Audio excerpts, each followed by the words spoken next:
سلام دوستای عزیز، به کانال ویدا کوک خوش اومدین. مدت ها بود که منتظر همچین روزی بودم تا این ویدیو هیجان انگیز رو براتون آماده کنم. تا آخر این ویدیو همراه من باشید تا سورپرایزی که براتون آماده کردم رو ببینید. ویدیو امروز طرز تهیه کیک عشق ایرانی یا همون پرژین لاف کیکه. با تخم مرغ ها شروع میکنم. 4 تا تخم مرغ داریم که زرده ها و سفیده هاش رو از هم جدا کردیم. زردهای تخم مرغ رو داخل یک کاسه میریزم، با همزن حدود 1 الی 2 دقیقه میزنم و بعد 185 گرم پودر شکر بهش اضافه میکنم. با کمک لیسک شکر و زرده تخم مرغ رو مخلوط میکنم و بعد حدود 4-5 دقیقه با همزن میزنم. وقتی که خوب با هم دیگه ترکیب شدن و بافتشون یک دست شد، 150 گرم کره اضافه میکنم و 1 قاشق چایخوری عصاره وانیل.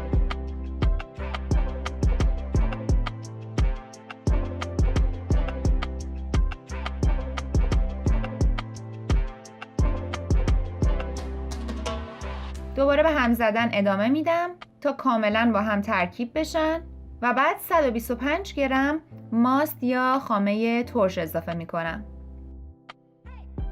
وقتی همه مواد تر رو با هم مخلوط کردیم، نوبت میرسه به طعم دهنده های اصلی که من اینجا از 100 گرم پودر پسته، 2 قاشق چایخوری پودر هل، 1 قاشق چایخوری پودر ماچا و 2 قاشق چایخوری بیکینگ پودر استفاده میکنم. مواد رو میریزم داخل الک میکنم و برای آردم 200 گرم آرد سفید رو با 60 گرم آرد بادوم اضافه میکنم. آردها رو هم الک میکنم و دوباره با لیسک شروع میکنم به هم زدن تا مایه کیک کاملا یک دست بشه.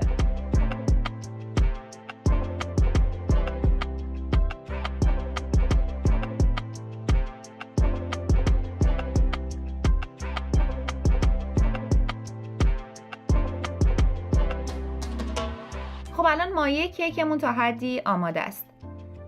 میریم سراغ سفیده های تخم مرغ. 4 تا سفیده تخم مرغ داشتیم. شروع میکنم با همزن به زدن تا کاملا سفید بشه و حجمش چند برابر. توی این فاصله حدود 1/2 قاشق چایخوری پودر تارتار اضافه میکنم و اونقدر هم میزنم تا سفیده تخم مرغ کاملا سفت بشه و وقتی که کاسه رو برمیگردونین اصلا نباید از کاسه بریزه.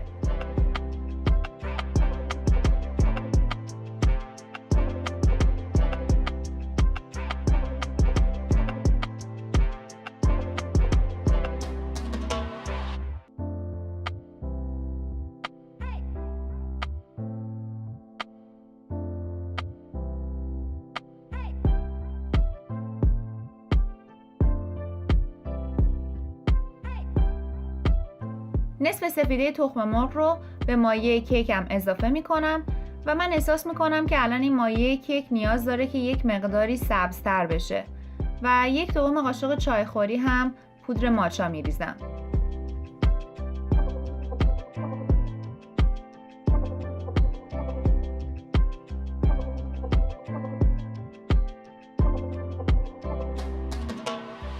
باقی سفیده تخم مرغ زده شده رو هم اضافه میکنم و فقط هم به صورت دورانی هم میزنم.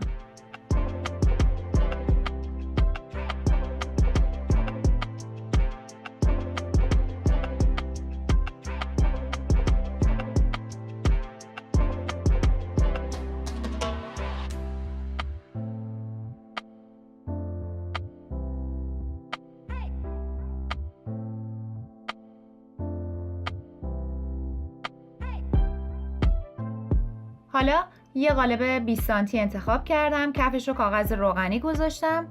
مایه کیک رو میریزم داخل قالب و قالبم رو به مدت 1 ساعت میذارم داخل فرن با دمای 170 درجه سانتیگراد. خب دوستان، همونطور که ملاحظه میکنید کیک ما کاملا پخته. من کیک رو از قالب در میارم، میذارمش روی یک توری حداقل به مدت 1 الی 2 ساعت تا کیک کاملا خنک بشه.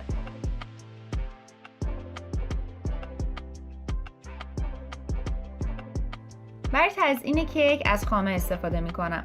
100 میلی لیتر خامه رو با همزن میزنم تا فرم بگیره و توی این فاصله بهش 1 قاشق غذاخوری پودر شکر و 2 قاشق غذاخوری هم گلاب اضافه میکنم.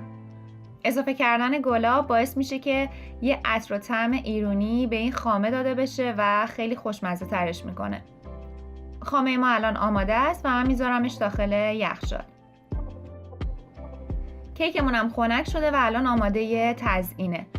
مقداری خامه روی سطح کیک میزنم و برای تزیین روش هم از پودر پسته و البته زعفرون ساییده نشده استفاده میکنم.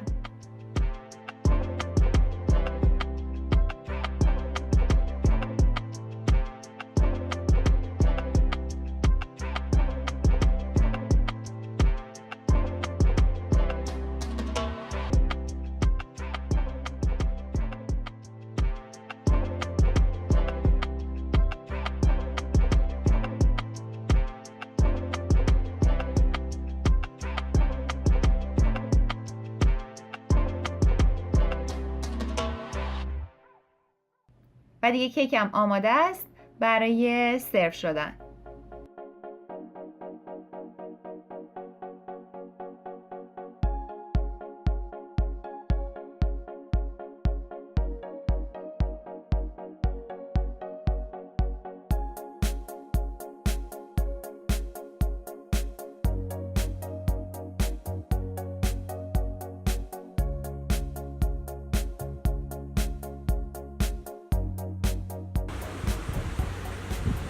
این کیک تولد 1 سالگی ویدا کوکه و من هم میخواستم که از این فرصت استفاده بکنم این کیک پرشین لاف کیک رو تقدیم بکنم به همه شما دوستان و عزیزانی که توی این 1 سال همراه من بودین، ویدیو رو نگاه کردین، حمایت کردین و برای من کامنت های پر از مهر و محبت و بعضا انتقادی گذاشتین.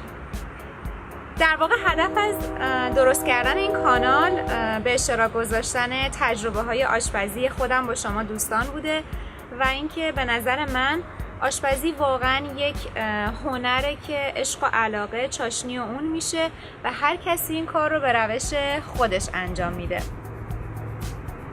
توی این 1 سال من سعی کردم که تعداد خیلی زیادی از دستور غذاهای ایرانی از شهرهای مختلف ایران و یا حتی بعضا غذاهای خارجی رو با شما به اشتراک بذارم. هدف من اینه که غذاهای سالمتر و خیلی خوشمزه‌ای رو به شما معرفی بکنم و توی این جمع کوچیک سعی کنیم که کنار هم لذت ببریم. حالا بریم با هم کیک رو ببریم ببینیم که توش چه خبره و طعمش چطوریه.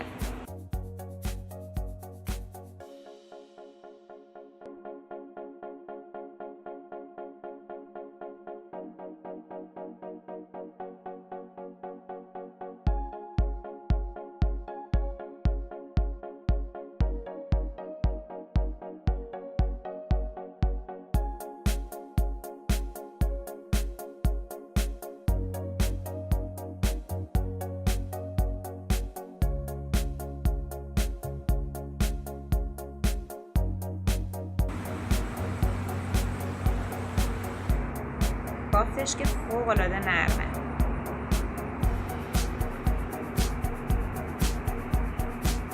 نرم و پوک. ببینیم چه مزه‌ای.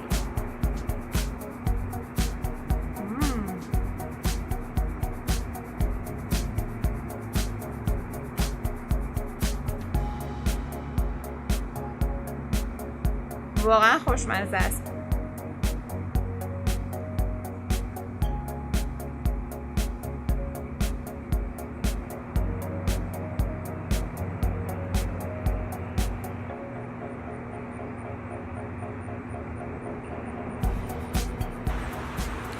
کنار یه چای لاهیجان تازه دم و حالا یه قهوه ناب خوشمزه یه همچین کیکی واقعا میچسبه. حتما این کیک خوشمزه رو درست کنید و از خوردنش لذت ببرید. در ضمن میخواستم به این نکته هم اشاره بکنم که این اولین رسیپیه که من خودم اون رو دیولپ کردم و الهام گرفته از تمام اون عطر و مزه هایی که توی یک آشپزخونه ایرانی شما میتونید پیدا بکنید. زعفرون، گلاب، پسته و هل و کلی طعم و مزه های خوشمزه. حالا اگر شما هنوز عضو کانال نیستید، بعد از دیدن این ویدیو حتما برید یه دور توی کانال بزنید، ویدیوها رو نگاه کنید و یادتون نره که سابسکرایب کنید. این رو هم میخواستم بگم که من در هفته معمولا 2 تا ویدیو آپلود میکنم. شما این آپشن رو دارید که با فشار دادن دکمه زنگ اولین نفری باشید که از آپلود شدن ویدیوهای جدید با خبر میشه. و برای تموم کردن این ویدیو میخواستم ازتون درخواست کنم که این کانال رو به دوستانتون معرفی بکنید و ویدیوها رو در شبکه‌های اجتماعی به اشتراک بذارید. هر چقدر که ما یه خانواده بزرگتر بشیم، دلگرمی بیشتری برای منه و این انرژی رو به من میده که برای شما بیشتر فعالیت بکنم. من شما رو توی ویدیو بعدی میبینم.